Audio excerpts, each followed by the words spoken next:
앞에 장사 없다고 해야 할까요? 하반기 입주 폭탄이 예고된 상황에 수도권 곳곳의 부동산 흐름이 심상치 않습니다.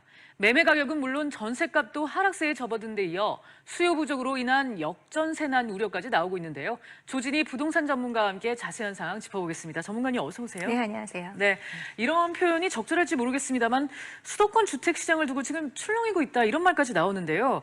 지금 수도권 전 지역이라고 봐야 할지 또 실제 시장 분위기는 어떨지도 궁금합니다. 네, 아무래도 포함되어 있는 지역 자체가 좀 넓습니다. 우리가 이제 예상하고 있는 뭐 용인이나 또 요즘 분위기가 좋다고 하는 평택까지도 일부 포함되고 있어서 아무래도 이제 그 긴장감은 좀 더 올라오고 보고 있고요. 특히 이제 지난 10일 날 발표했던 기준을 바꿔봤을 때 국토교통부 실거래가 거래 내용에서 분양권 기준으로 했을 때 1월부터 4월까지 분양거래 건수가 한 7,574건 정도가 있었습니다. 근데 그 중에서도 한 6% 해당되는 450건 같은 경우가 원래 가격이나 아니면 오히려 마이너스 프리미엄 형태로 해서 거래 가격이 이제 형성됐다라는 것이 아무래도 긴장감을 좀 더 고조하고 있고요.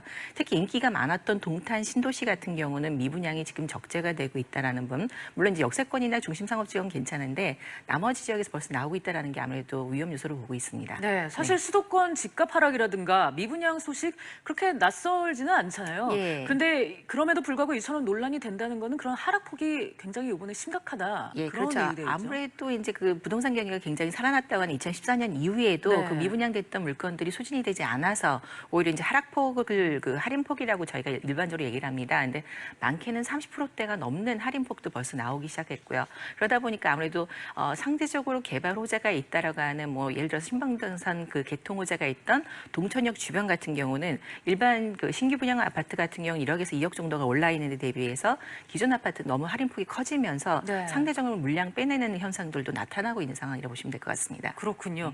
이 하반기 입주 물량 증가에 따른 공급 리스크는 이미 예고된 바 있고요. 앞서 말씀해 주신 상황이라면 자칫 시장이 위축될 수도 있다고 보는데 어떻게 생각하십니까? 네, 이미 일부 경기 수도권 외에도 지방 같은 경우가 이제 많이 긴장 요소들이 나타나고 있습니다. 올 초 들어 지난달에 이제 분양 시작을 했던 충북 지역 같은 경우는 최초로 뭐 0% 분양 청약이라는 기록을 세운 경우도 있었고 대구 경북 지역 같은 경우는 이미 입주 대기량이 계속 누적되고 있는 상태입니다.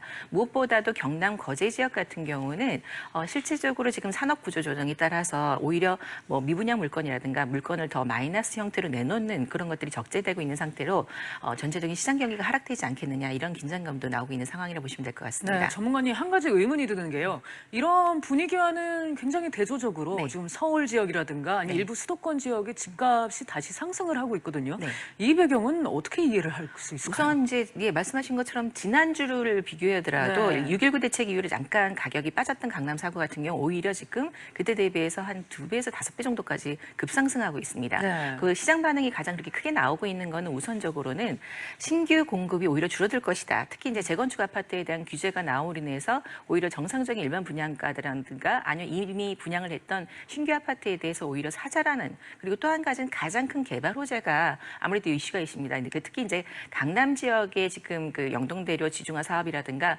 큰 개발 호재에 따라서 앞으로 집가는 점점 더 상승할 수밖에 없다라는 시장 여론에 의해서 가격이 더 상승하고 있는 걸로 보여집니다. 그렇군요. 다시 본론으로 돌아가서요.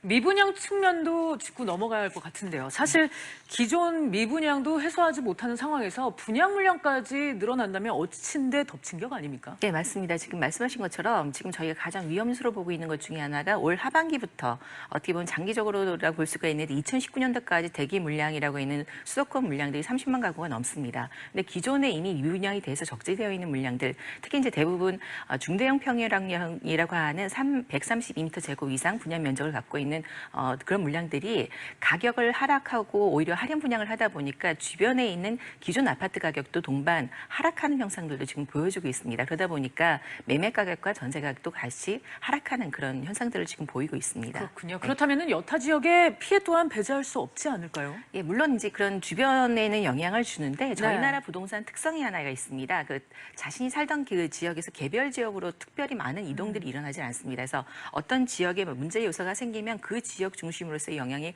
가장 크고 그 이후까지 만약에 기타 지역까지 영향을 준다라고 하면 전체적인 부동산 경기 하락이라든가 분위기가 조성이 될 때 영향을 미치니까 아직까지는 크게 우려할 수준은 아니라 보시면 될 것 같습니다. 네, 이 부분은 앞서 잠깐 언급을 했습니다만 입주 물량을 시장이 소화할 수 없는 정도라면 전셋집이 남아도는 역정세 난 우려도 커질 것 같습니다. 전문가님은 어떻게 보시는지요? 우선 지금 당장에 벌써 나타난 것 중에 하나가 이번에 이제 DTI 규제 때문에 실제 잔금 대출을 받지 못해서 거의 전국 평균으로 했을 때 한 76% 정도가 실제 입주가 됐다고 합니다. 네. 그러다 보니까 실입주를 못하고 대기되어 있는 물량 플러스 지금 이제 가장 얘기하셨던 것처럼 실제 분양권 전매를 하려고 했던 대상자들이 대상자를 찾지 못하는 부분, 그다음에 전세를 통해 가지고 잔금을 대출을 하려고 했던 수요층에 의해서 이미 급매물이라든가 또 그걸 처리하지 못함으로 인해서 나오는 경매 시장이 좀 더 활성화될 것이고 그러면 네. 상대적으로 그 가격을 유지하기 위해서 높은 가격의 전세 가격이 나오게 됨으로 인해서 오히려 역전세난은 이제 좀 발생할 수밖에 없지 않겠느냐, 그렇게 시장 상황은 흐름을 갖고 있습니다. 그렇군요. 솔직히 근본적인 해결책이 있을까 그런 의문도 듭니다만 그래도 정부에서 여러 가지 보완책을 내놓는 상황이죠. 앞으로의 전망은 어떻습니까? 우선 이제 올해 문재인 정부가 내세운 그 공약 중에 하나가 이제 매년 17만 가구의 서민 정책을 위해서 국민 임대주택을 공급을 하겠다고 했습니다. 네. 새로이 어떤 택지를 조성을 하거나 어떤 보상을 하는 그런 막대한 자금이 필요한 건데 오히려 그런 쪽보다는 이미 이렇게 누적되어 있는 미분양분이라든가 이런 것들을 새로 임대주택형이나 공적 임대 형태로 해서 좀 바꿔서 시장 수요를 좀 더 안정화시키는 정책을 좀 도입을 한다고 한다면 오히려 그런 대안 방법이 되지 않을까 그렇게 생각하고 있습니다. 그렇군요. 앞으로 또 정부에서 어떤 추가 대책이 나올지도 지켜봐야 될 것 같습니다. 오늘 말씀 여기까지 듣겠습니다. 예, 감사합니다. 감사합니다.